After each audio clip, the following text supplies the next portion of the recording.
में आज हम दो कंपनियों से बात करने वाले हैं, दो कंपनियों के मैनेजमेंट से बातचीत करने वाले हैं। सबसे पहले एल&टी फाइनेंस का मैनेजमेंट हमारे साथ जुड़ेगा, इसके बाद टाटा कम्युनिकेशन के मैनेजमेंट से बातचीत भी होगी।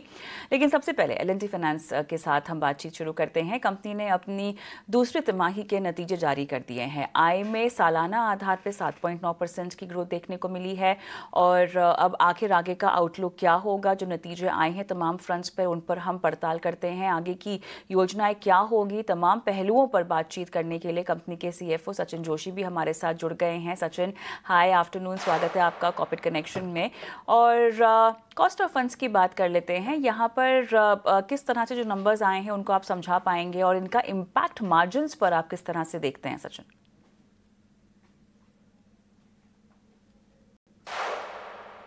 बहुत बढ़िया सवाल है आपका।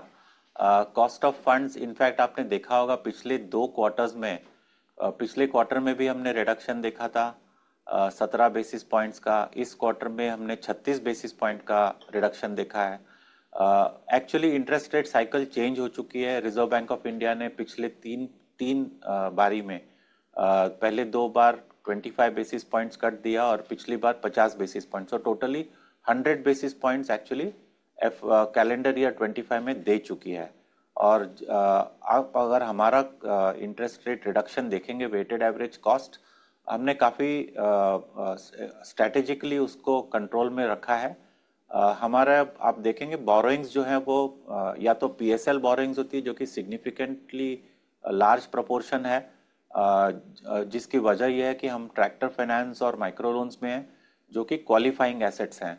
तो करीब करीब 25% जो था पिछले साल में, वो करीब करीब 28% हो चुका है पीएसएल लोन्स। और जो नॉर्मल बैंक बोरोइंग होती है वो थोड़ी एक्सपेंसिव होती है, करीब करीब 1.25 से 1.5%। तो वो ओवरऑल बोरोइंग्स करीब 3 परसेंटेज पॉइंट से कम किया है हमने। इसके अलावा हम लोगों ने फोकस किया है कमर्शियल पेपर यूटिलाइजेशन पे, क्योंकि शॉर्ट टर्म रेट्स कम हो चुके हैं। तो कमर्शियल पेपर हमारा जो एएलएम है वो करीब हमें कमर्शियल पेपर सब इशू करके हम लोग करीब करीब 12 से 15% तक जा सकते हैं। अब फिलहाल इस क्वार्टर के एंड में आप देखेंगे करीब 7 से 8% का ओवरऑल एक्सपोजर है सीपीज का। तो एक और बात बताना चाहूँगा, इस क्वार्टर में हमें इंटरनेशनल रेटिंग अपग्रेड भी मिला है एस&पी से। इंटरनेशनल रेटिंग्स हमने पिछले क्वार्टर में अनाउंस किया था क्योंकि वो हुई थी जुलाई में। उसके बाद में अगस्त में एक रेटिंग अपग्रेड आया था, अपने कंट्री का पूरा अपग्रेड हुआ था, जिसकी वजह से जो भी एनबीएफसीज रेटेड थी उनके ऊपर भी पॉजिटिव असर हुआ था। चलिए, लेकिन यहाँ पे क्रेडिट कॉस्ट पे हम सवाल पूछना चाहते हैं। आप किस तरह से देख रहे हैं क्रेडिट कॉस्ट को ओवरऑल, अगर हम पूरे साल के नंबर्स के बारे में पता करना चाहें तो? उम्मीद हमारी यही है। आप अगर देखेंगे पिछले क्वार्टर और इस क्वार्टर के अंदर, तो क्लियरली 45 बेसिस पॉइंट्स का क्रेडिट कॉस्ट पे रिडक्शन है। ये आपको नंबर देखना होगा मैक्रो प्रूडेंशियल प्रोविजन यूटिलाइजेशन के पहले, क्योंकि मैक्रो प्रूडेंशियल प्रोविजन यूटिलाइजेशन तो एक वन टाइम का ये होता है। उसके पहले जो है असली क्रेडिट कॉस्ट होती है। हम इस क्वार्टर में मैक्रो प्रूडेंशियल प्रोविजन करीब 150 करोड़ यूज किया है, पिछले क्वार्टर में 300 करोड़ यूज किया था। तो यूटिलाइजेशन के बाद के परसेंटेज देखने से अच्छा है कि आप पहले का देखें। तो क्रेडिट कॉस्ट टू बुक जो थी 3.43% थी, वो अब 2.98 पे आ गई है। अगले क्वार्टर में ओवरऑल डायरेक्शनली हम सोच रहे हैं कि मैक्रो प्रूडेंशियल प्रोविजन यूटिलाइजेशन करने के बाद पूरे साल का एवरेज करीब 2.3 टू 2.5 के परसेंटेज के अंदर रखना है हमें। और मुझे लगता है इस क्वार्टर के जिस तरह से हमने प्रदर्शन किया है, अगले 2 क्वार्टर्स में भी कुछ साइक्लॉप्स का भी बेनिफिट मिलेगा। कुछ पहले कदम उठाए थे हमने, पर्सनल लोन्स की ई जर्नीज चेंज की थी। अब इस क्वार्टर के अंदर हमें एसएमई पूरा इम्प्लीमेंट कर दिया है, साइक्लॉप्स फार्म बिजनेस पे भी इम्प्लीमेंट कर दिया है। 2 व्हीलर की बुक अब मैच्योर होने लगी है, पूरी साइक्लॉप्स पे ऑलरेडी माइग्रेट कर चुके हैं। तो ये सारे जो स्टेप्स हमने पिछले 3-4 क्वार्टर्स में लिए हैं उसका बेनिफिट आप देखेंगे सबसे बढ़िया बेनिफिट तो रहा है माइक्रो लोन्स पे जी, जिसकी कलेक्शन एफिशिएंसीज इस क्वार्टर के एंड में सितंबर में 99.50 पे आ चुकी है। जून एंड में ये 99.35 था। तो जो मेजर कलेक्शन एफिशिएंसी का जो गैप होता है उसकी वजह से क्रेडिट कॉस्ट ज़्यादा बढ़ती है। जैसे जैसे वो गैप नॉर्मलाइजेशन की तरफ जाएगा क्रेडिट कॉस्ट उसी तरह कम होती जाएगी। जी। लेकिन यहाँ पर 125 करोड़ का बफर है आपके पास। इस क्वार्टर 150 करोड़ के आसपास का इस्तेमाल हो चुका है, लेकिन अब कितनी जल्दी आप बाकी बफर को इस्तेमाल करेंगे, यूज़ कर लेंगे? कुछ उसके बारे में बताइएगा। ओवरऑल क्या प्लानिंग है आपकी यूटिलाइजेशन को लेकर?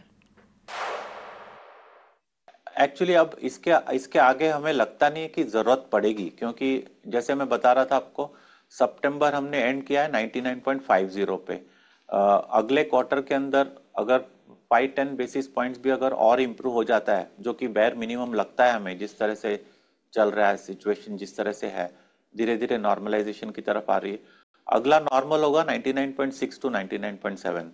और मुझे लगता है इसके इवन अगर ये 99.5 पे रहता है, जिस तरह से बिजनेस ग्रो हो रहा है, डिसबर्समेंट्स ग्रो हो रही है, हमें कोई जरूरत नहीं पड़ेगी यूटिलाइजेशन की। तो this was the last utilization इस फाइनेंशियल ईयर में मैक्रो पोटेंशियल प्रोविजंस का।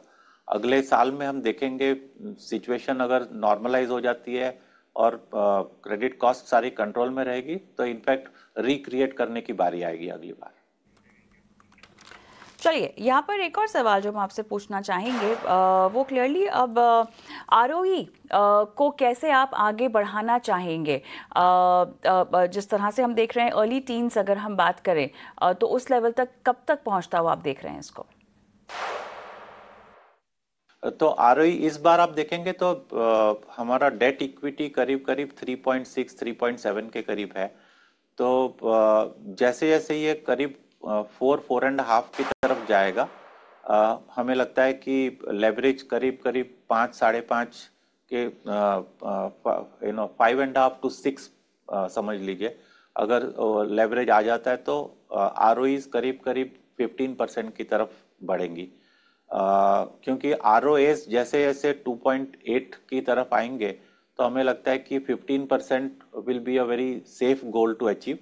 और ये गोल भी हमें एंड ऑफ FY27 तक हम करीब करीब 14-15% पे आ जाना चाहिए, क्योंकि इस बार का आपने आरओई देखा होगा करीब 11.33% है। तो इतना डिफिकल्ट नहीं होगा। अब अगले 4 से 6 क्वार्टर्स हमें उस तरफ लेके चले जाएंगे। ये हमारा काफी अच्छा कॉन्फिडेंस है। सचिन जी, बहुत अच्छा लगा आपसे बातचीत करके। आपने समय दिया, इतने विस्तार से सवालों के जवाब दिए, बहुत बहुत धन्यवाद। और हम रुकेंगे छोटे से ब्रेक के लिए, लेकिन ब्रेक के उस पर टाटा कम्युनिकेशन के मैनेजमेंट से बातचीत होगी।